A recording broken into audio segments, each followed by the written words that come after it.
Hello everyone, कैसे हैं आप सब। एक बार पुनः शिव कोचिंग क्लासेस पर स्वागत है। आज हम बात करेंगे आत्म परिचय और एक गीत दिन जल्दी जल्दी ढलता है, इसके महत्वपूर्ण जो पद्यांश है बच्चों उसको रिवीजन करेंगे। सुपर फास्ट रिवीजन रहेगा। संदर्भ लिखते समय आपको पाठ का नाम पता होना चाहिए और कवि का नाम।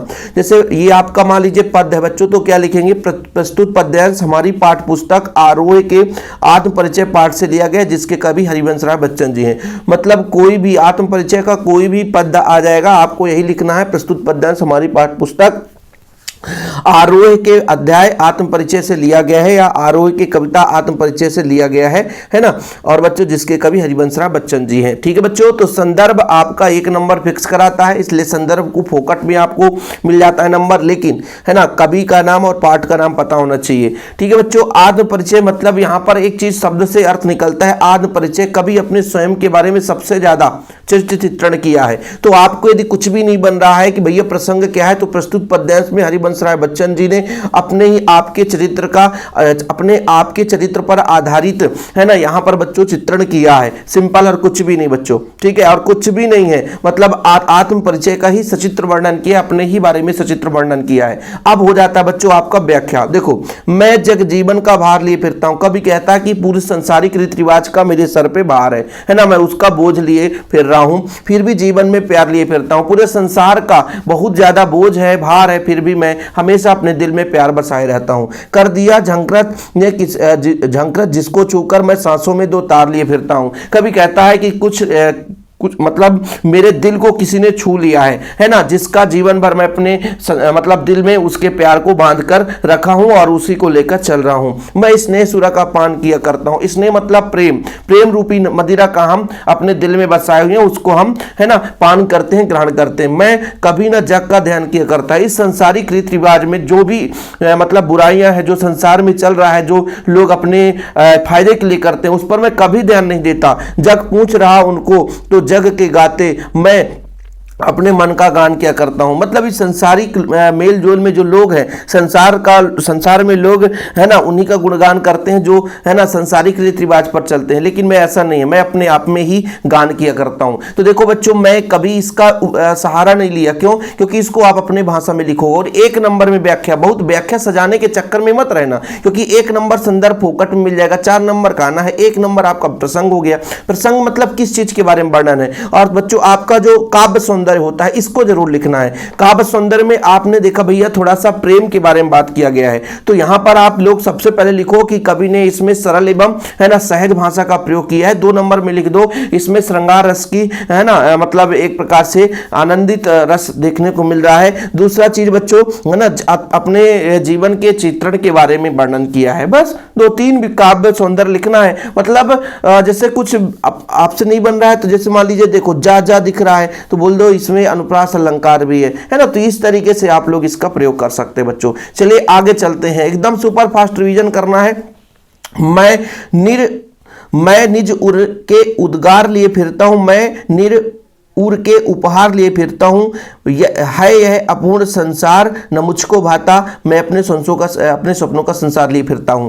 मतलब यहां पर जब आप संदर्भ लिखोगे तो प्रस्तुत पद्यांश हमारी पाठ्य पुस्तक आरोह के है ना आत्म परिचय कविता से लिया गया है, जिसके कवि हरिवंश राय बच्चन जी हैं। यहां पर आप लिखोगे फिर प्रसंग लिखोगे बच्चों। प्रस्तुत पद्यांश में हरिवंश राय बच्चन जी ने अपने जीवन को संसार से किस प्रकार से तुलना करते हुए यहां पर वर्णन किया। मतलब अपने जीवन के संसार की चीजों को तुलना करते हुए वर्णन किया है। बात अपने भाषा में लिखना है, ये नहीं कि बिल्कुल परीक्षा दन का रटना है, परीक्षा बोध का रटना है। मैं निज उर के उद्गार लिए फिरता हूं। निर उर का मतलब क्या होता है बच्चों, देखो थोड़ा समझना। निज मतलब स्वयं, उर मतलब हृदय है ना। उद्गार लिए फिरता हूं, अपने जीवन में हृदय में प्रेम व्यवहार लिए फिरता रहता हूं है ना। उपहार लिए मतलब जो प्रेम रूपी उपहार होता है उसको लिए हमेशा फिरता हूं। यह संसार न मुझको भाता। मतलब ये जो दुनिया है अधूरी है, इसकी रीति रिवाज इसकी परंपरा मुझे नहीं भाती है। मैं सपनों का संसार लिए, मेरे अंदर जो स्वप्न है, मैं जो कुछ करना चाहता हूं उसको लिए फिरता हूं। मैं जला हृदय में अग्नि दहा करता हूं। अपने अंदर में प्रेम की दीपक जलाकर चलता हूं बच्चों। सुख दुख दोनों में मग्न रहा करता हूं। मेरे जीवन में चाहे सुख आए चाहे दुख आए, सभी में मैं हमेशा मदमस्त रहता हूं। जग भव सागर तरने को नाव बनाए। मतलब ये जो पूरी दुनिया है ना, जग क्या बच्चों, भव सागर तरने को नाव बना रही है। मतलब एक प्रकार से उम्मीद है, जो प्रेम है, जो संसार को बच्चों है ना, जो संसार में लोग कर्म करते हैं, मैं भव मौजों में मस्त रहा करता हूं, प्रेम रूपी नाव में सवार होकर के, बोला ना मैं जग भव सागर में नाव बनाए, मतलब इस संसार में भले लोग कैसे हैं लेकिन मैं प्रेम रूपी नाव बना करके है ना मौजों पर मस्त वाह करता हूं, यानी जीवन यापन में मस्त अपने आप में रहता हूं बच्चों। चलो ठीक है, आगे चलो। मैं यौवन का उन्माद लिए फिरता हूँ। अब देखो बच्चों, मैं उन्मादों में अवसाद लिए फिरता हूँ, मुझको बाहर हंसाता रुलाता फिर हाय मैं अपने, यहाँ पर यौवन मतलब जवानी, सीधा फंडा है ना। तो कवि ने अपने जीवन को बिल्कुल एकदम सचित्र, यानी जो जवानी का रूप है बच्चों, है ना, जो मुझको बाहर हंसा रुलाती भीतर हाय, ये मतलब अपने अंदर के अंदर मतलब आवाज को उकेरा है। ये यत्न मिटे सब किसी ने जाना, नादान वही है जहां पर दाना, फिर मूढ़ न क्या जग तो जो इस पर सीखे, मैं सीख रहा हूं सीखा ज्ञान भुलाना। मतलब यहाँ पर कवि कहना क्या चाहता है, इसके बारे में आपको प्रसंग, भाई रट्टा तो मारना नहीं है कि वहाँ रट्टा रहेगा, तो लिखोगे प्रस्तुत पद्यांश में कवि हरिवंश राय बच्चन जी ने यहाँ पर अपने जीवन के मूलभूत रूप गुणों का वर्णन किया है, बस ठीक है। फिर कवि कहता है कि मैं यौवन का उत्पाद के लिए फिरता हूँ, मैं अपने जवानी में जो प्रेम है, दीवानगी है, उसका लिए फिरता हूँ बच्चों, उन्मादों में अवसाद लिए फिरता हूँ।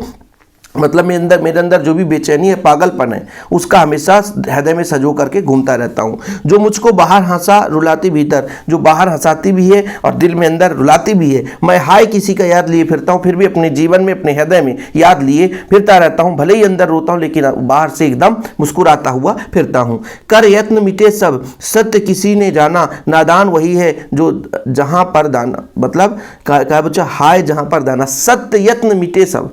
क्या बोला गया है कि कवि कहता है संसार में जो सत्य को जानने का प्रयास करे किंतु सत्य की वास्तविकता ना जान पाए, है ना, तो अफसोस है कि बच्चों वह नादान लोग हैं, है ना। ये यहाँ पे बोला कि जो यत्न मिटे सब सत्य किसी न जाना, मतलब प्रयास तो बहुत किए, है ना, प्रयास तो बहुत किए लेकिन फिर भी उन्होंने नहीं जाना, तो मतलब वो नादान है। फिर मूढ़ न क्या जग जो इस पर सीखे, मैं सीख रहा हूँ सीखा ज्ञान बुलाना। मतलब यहाँ पर स्वयं के लोग जो लोग होते हैं, मूढ़ न क्या जग जो इस पर सीखे, मतलब जो अपने स्वार्थ के लिए जीवन जीते हैं, है ना।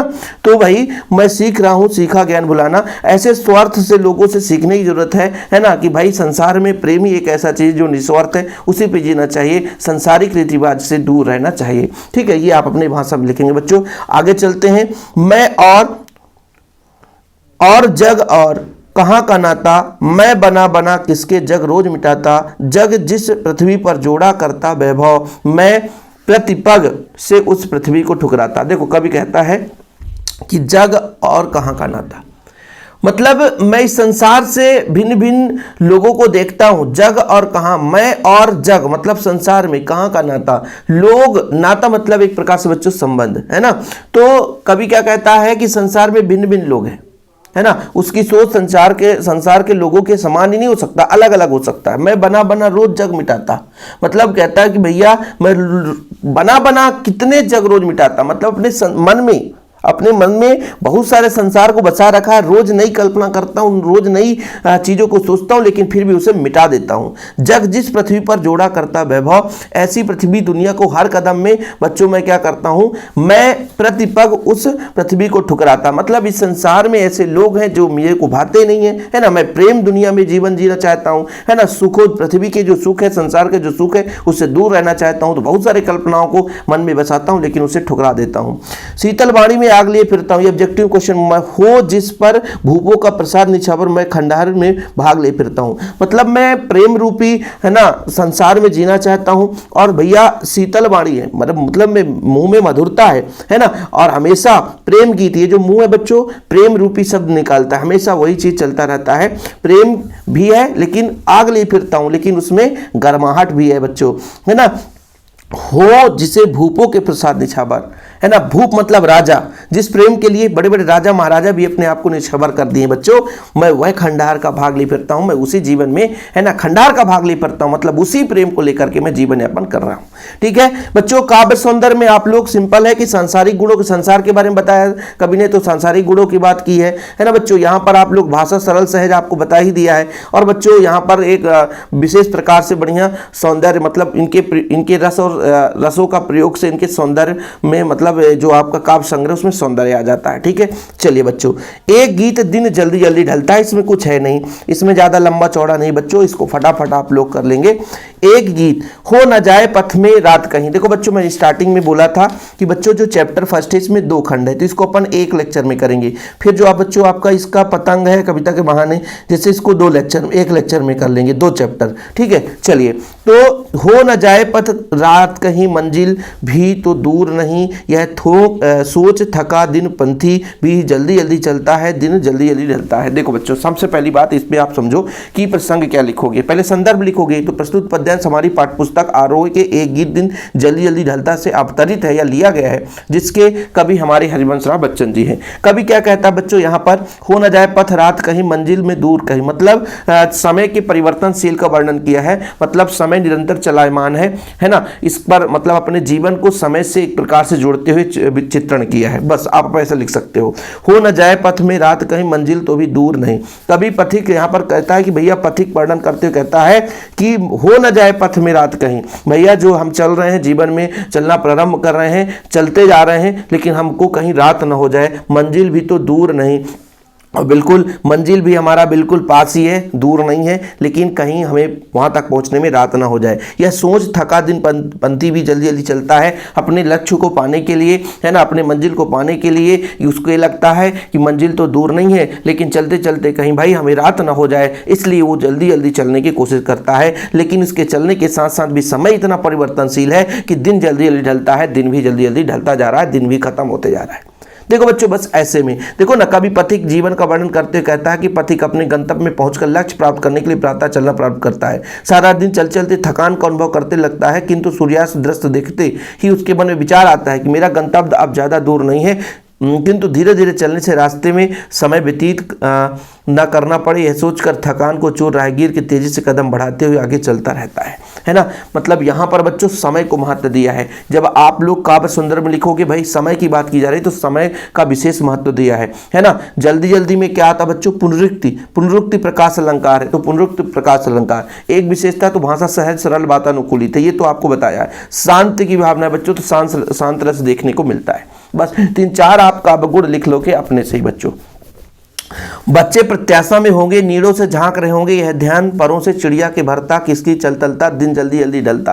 भैया जब वो कभी चलता है तो बच्चे प्रत्याशा में होंगे, बच्चों के माँ जो चिड़िया है, देखो भैया यहाँ से क्वेश्चन पूछा गया, बच्चे किसके प्रत्याशा में होंगे, अपने माता पिता के, मतलब पक्षियों के प्रत्याशा में होंगे। ये तो आप लोगों ने पढ़ा है ना, बच्चों प्रत्याशा में होंगे, तो ये आपने पढ़ा है ना। तो भैया यहाँ पर आप लोगों को थोड़ा बहुत तो क्लियर होगा कि भैया प्रत्याशा में होंगे, मतलब बच्चे अपने माँ बाप नीड़ों से झांक रहे होंगे, घोंसले में रहते हैं, और भैया वो पत्तियों के बीच में नीड़ में बैठे होंगे, और मतलब वेट कर रहे हैं, इंतजार कर रहे हैं। ध्यान पर परों में चिड़िया की भरता, कितनी चंचलता, दिन जल्दी जल्दी ढलता है ना। और चिड़ियों की चलचलता बिल्कुल भावुक हो जाती है, और दिन जल्दी जल्दी ढलता हुआ कभी आगे बढ़ता ही जाता है। देखो कभी चिड़िया के बारे में कहता है कि प्रातः काल से भोजन तलाश में निकली चिड़िया शाम निकट आते ही सोचने लगती है कि उसके बच्चे घोंसले में आशा से झांक रहे होंगे, उसकी माँ भोजन लेकर आएगी। एक ख्याल चिड़िया के पंखों में चलता बढ़ने लगती है, वह तेजी से गति से उड़ने लगती है, और दिन जल्दी जल्दी ढलने लगता है।